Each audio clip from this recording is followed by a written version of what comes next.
তাহলে ওটা ভীষণ স্ট্রং কালার। তার জন্য কালার যেহেতু আমাদের মডেল থেকে কালারটা একদম হালকা একটা কালার, ওই জন্য আমরা 1:1 দিই না। আর 1:1 দিলে ভীষণ স্ট্রং। তখন আমরা ডেভেলপার যদি 1 দিই, সরি ব্লন্ডার যদি 1 দিই, আমরা দেখি যে আমাদের কাস্টমার কোন মডেল লাইন কতটা কালার কেমন কালার চাইছে, হালকা কালার চাইছে। ওই জন্য আমরা ডেভেলপের মাত্রা বাড়িয়ে দিই। সেখানে আমরা ব্লন্ডার 1 রাখলাম, ডেভেলপার 5 করে দিলাম, তাহলে কত হলো 1:5। না 1:9 হবে 10 টোটাল 10।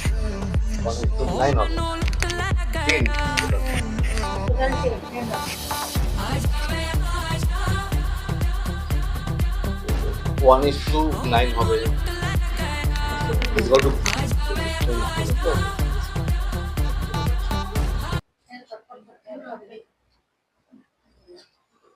তুমি কি বুঝলে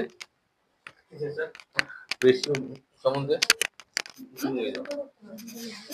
রেশিও সম্বন্ধে তুমি কি বুঝলে?